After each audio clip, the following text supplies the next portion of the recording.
देंगे, भारत का ऐसा कर देंगे। और फिर जब हकीकत में उतरते हैं तो ठीक उसी तरीके से होते हैं जैसे नीचे भट्टी की तपन जल रही हो और उसके ऊपर कोई जाली लगाकर बिठा दिया गया हो, या नीचे आग जल रही है, बीच में चारपाई है और उसके ऊपर आदमी लेटा है, वो थोड़ी बहुत देर में जल जाएगा, ये तय है। यही हमारे भारत में नागरिकों के साथ हो रहा है, यही शिक्षा मित्रों के साथ हो रहा है, यही अनुदेशकों के साथ हो रहा है। तो कब इस भट्टी से लोगों को निजात मिलेगी? कब इस भट्टी से हटाकर एक अच्छे सामियाने में बिठाया जाएगा, एक अच्छी जगह बिठाया जाएगा जहां जीवन की गारंटी होगी, सुरक्षित होंगे? ये सवाल सबसे अहम है उत्तर प्रदेश के नागरिकों के लिए, शिक्षा मित्रों के लिए, अनुदेशकों के लिए। लोग कहने लगते हैं कि अरे सदन में विपक्ष सवाल उठाता है इसलिए सरकार नहीं करती। भैया और कौन उठाएगा? विपक्ष ही तो बैठा है, सत्ताधारी दल जिक्र नहीं करते। कोई कहता है मैं करा दूंगा, मेरी बात हो गई और मुख्यमंत्री जी ने कह दिया बहुत जल्द हो जाएगा। वो जल्द का कभी तारतम्य टूटेगा? उस जल्द का कभी परिणाम सामने आएगा? कब आएगा? कैसे आएगा? ये सब चीजें ऐसे ही चलती रहेंगी, और अगर ऐसे ही नहीं चली तो फिर मामला फंसता नजर आएगा, फंस जाएगा। आप एक बात याद रखिए अपने जीवन में, एक गांठ बांध लीजिए कि जो किसी के कष्ट को समझकर, किसी की पीड़ा को समझकर खुद दुखी ना हो, वो किसी काम का नहीं होता है। मौतों से किसी को कष्ट नहीं पहुंचा। इस देश के 700 किसान सीमा पर शहीद हो गए, किसी नेता का दिल नहीं पसीजा। लखीमपुर खीरी में किसानों को सरेआम कुचल दिया गया, लोगों का दिल नहीं पसीजा। बहुत सारी बातें हैं, बहुत समस्याएं हैं, लेकिन क्या दिल ना पसीजने से लोगों की जान बच जाएगी? सब चीख रहे हैं महीनों से, हुजूर आला जनाबे आली साहिब, सरकार, मालिक, मौला मेरी जान बचा लीजिए, मेरे साथी रोज मर जाते हैं, इन्हें की जिंदगी बचा लीजिए। और जिंदगी बचाने के लिए सिर्फ आपको एक काम करना है कि इनके वेतन बढ़ाने का ऐलान करना है। एक काम से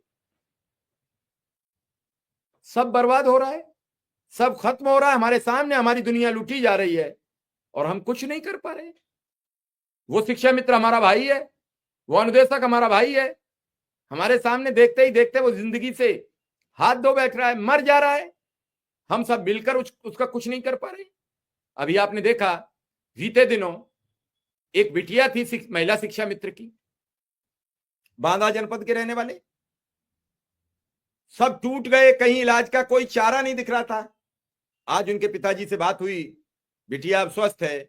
आज उसके शरीर में कुछ खून की कमी थी तो एक ब्लड की बोतल चढ़ाई गई है, खून की एक बोतल चढ़ाई गई है, जल्द स्वस्थ होगी, अस्पताल से घर आएगी।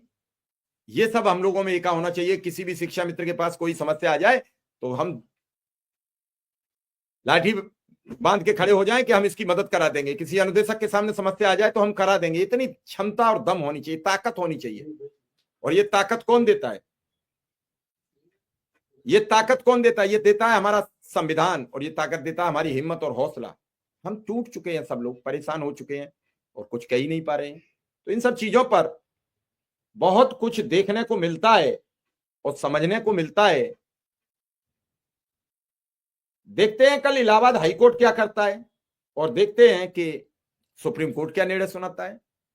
सुप्रीम कोर्ट में एक नंबर पर शिक्षा मित्रों का, अनुदेशकों का केस है, तो हाई कोर्ट में कोर्ट ऑफ कंटेम्प्ट का केस इलाहाबाद हाई कोर्ट में सुनवाई पर है। हालांकि जो 2 महीने वाला उन्होंने समय मांगा है वो इस सरकार में भी दाखिल कर सकते हैं। बहुत चीजें हैं, बहुत सवाल हैं, बहुत बातें सोचने की जरूरत नहीं है। मैं तो सिर्फ एक बात कहूंगा कि आपको मजबूरन मोहन भागवत को बोलना पड़ा शिक्षा पर। मोहन भागवत तो कभी बोलते नहीं है। वो कह रहे हैं इस देश की शिक्षा और स्वास्थ्य प्रणाली ही बर्बाद हो गई। और पहले वर्षों पहले हम सुनते थे कि शिक्षा संवारने का काम किया जा रहा है। इसका मतलब इसी सरकार में कह रहे हैं 11 वर्षों से तो यही सत्ता में।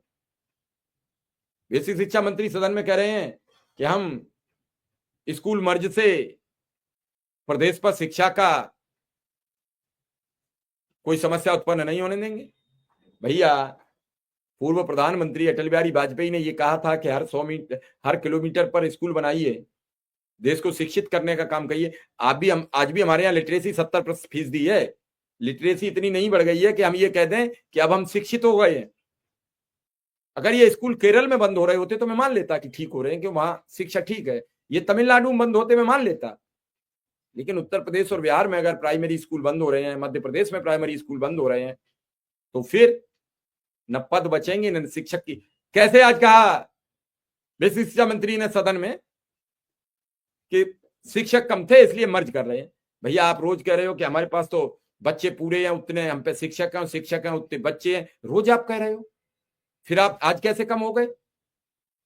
या तो आप भूल जाते हैं कल क्या कह गए थे, क्योंकि झूठ बोलने वाला व्यक्ति रोज भूल जाता है हम कल क्या